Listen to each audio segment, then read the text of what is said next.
Hello, good day. So for this video, we're gonna tackle about pending forms. So dito sa menu ng pending forms, pag may lumabas na alert badge, so meaning merong nag-request ng form. So every category din dito sa loob ng pending forms, meron tayong badges kung ilan ang nag-request ng form. So and then dito din sa pending forms, meron tayong dalawang category which is filed forms and cancellation.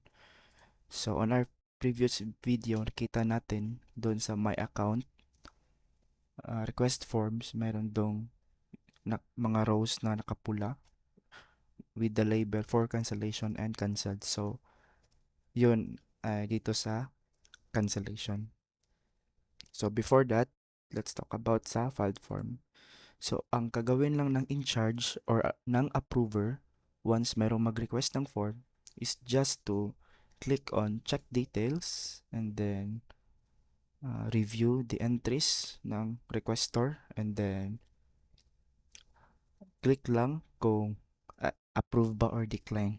So, for this user, pwede siyang maka-approve ng section head, department head, and HR department. So, this is possible and we tackle about this on our previous video called company settings kung bakit pwede siyang maka-approve as section head, department head, and HR. So ito ay possible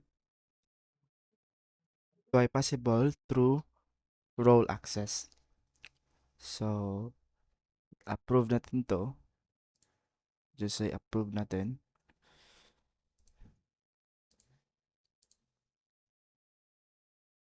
So pag si department head ay nag-approve na, so it will mark as an orange row. So lahat ng mga orange row ay mauuna sa list. So, it's just to indicate na nag-approve na si department head and ready na para ma-approve ni HR. So, quick heads up lang for approving sa HR. Paukol sa leave, change schedule, and DTR correction. So, once na si HR ay mag-decline ng request form dito sa leave at naka-with pay itong leave form ng requester at nag-decline si HR, so automatic kung ilan ang nabawas sa leave credits ng requester sa pag-file niya ng leave form, automatic na babalik yun pag nag-decline si HR dito sa leave form. So kung approve lang, so okay na yon. Pag naka-approve na lahat from section head, department head, and HR department, automatic na mamawala na dito sa table sa pending forms. So, next naman is under time. So, katulad na din ng leave, kailangan lang mag-approve or decline ng user kung meron siyang role access para maka-approve ng mga forms. So, approve natin to. So, like this one, naka-approve ng HR pero hindi pa siya nawala sa table kasi wala pang approval ang department head or section head.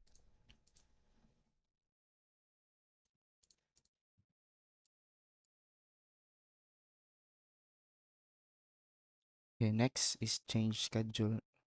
So, kanina sinabi ko, pag nag-approve si HR dito sa leave, change schedule, or sa DTR correction, merong changes din sa part ng requester. So, dito sa change schedule, pag nag-approve si HR department, so automatic kung ano ang ni-request ni employee dito sa to shift date time, time in, time out.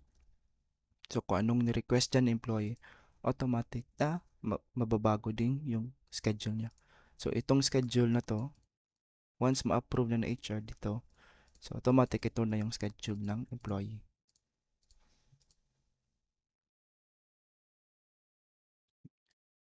So, sa overtime, wala lang mababago pag nag-approve si HR. Pwede din ito decline. Okay. Let's just say dito na part decline.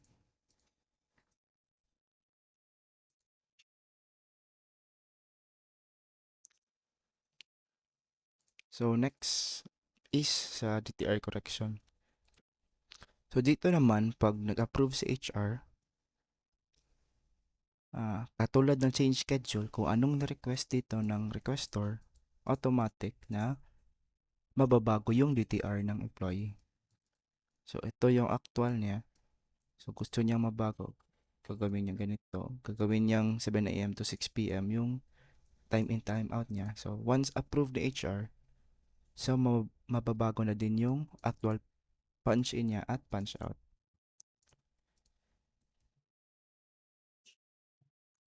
Okay, so we approve na sa mga form. So, yung user lang para dito sa video na to na nag-request ng mga forms ay itong user na to. So, let's check sa kanyang site kung anong mangyayari once approved na ng HR.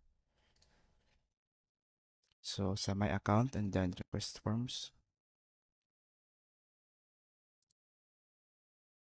So, ito na yung kung pupunta tayo dito sa signatory, so makikita natin ang status ng approval ng section head, department head, and HR department. So take note, once na meron nang nag-approve or decline sa isa nito, kung kahit si section head lang or department head or HR, automatic hindi na pwedeng ma-edit ni employee yung kanyang ni-request.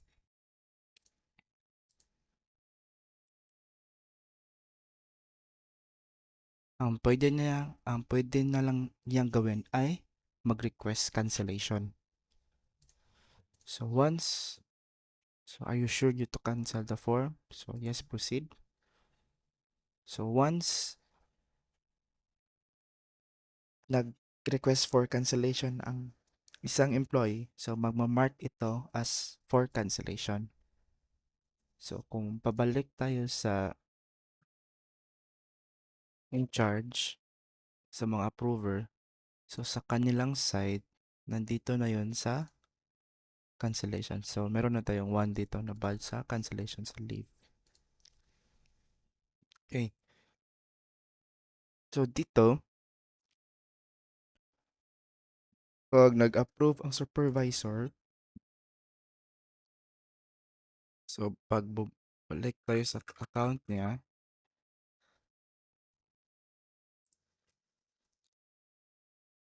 so magmamark din ito as cancellation approved by supervisor.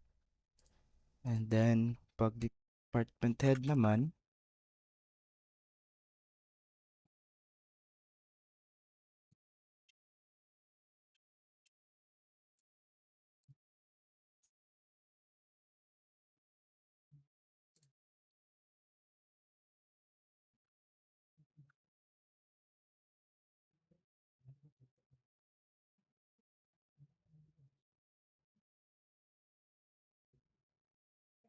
so magmamark din ito ng cancellation approved by head.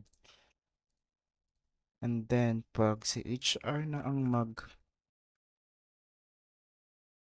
ng cancellation,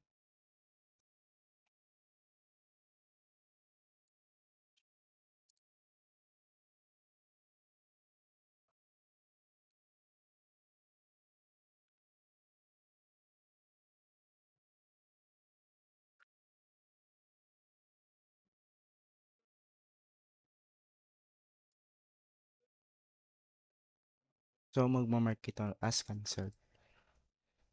So ang pwede lang ma-request cancellation is ang leave, undertime, at overtime. So sa change schedule, meron tayong approving pero wala siyang request for cancellation. So need lang mag-file balik ni employee kung na-approve man ang kanyang change schedule. So, kung gusto niyang ibalik sa dati, so magpa-file lang siya ulit na gusto niya ibalik sa dati yung schedule niya. Kung na-decline naman, so wala, okay lang. Balik tayo sa approver.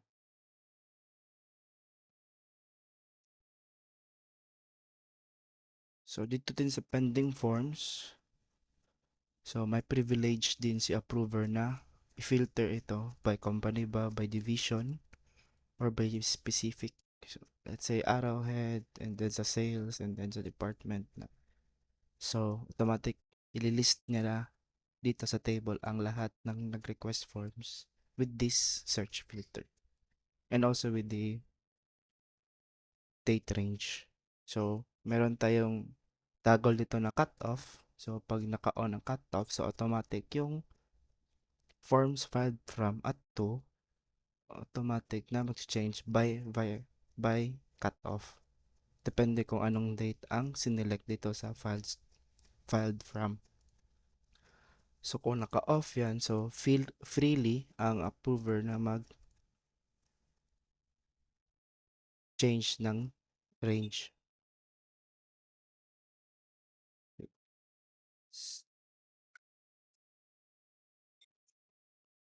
That's all for pending forms ng HRIS. So, quick review lang. So, simply to say, dito sa pending forms, mag-approve lang ang approver kung sino man ang gagawing in charge at may role access siya na pwede siyang maka-approve ng mga forms. So, dito may dalawa tayong category, filed forms and then cancellation. And then, sa leave, change schedule at TTR. So, merong mangyayari once ma-approve na HR. Sa leave, kung i-decline niya at with pay yung leave, automatic pabalik yung leave credits. Sa change schedule naman, pag na-approve na yung change schedule niya, automatic kung anong request nung empleyado sa kanyang schedule, automatic na mag-change na yun.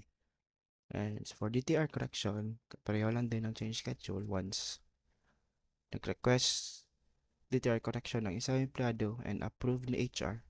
Once i-click ni HR na approve, automatic mababago din yung time in at time out niya sa specified date na kanyang sinelect. Okay, so that's all for pending forms. Thank you.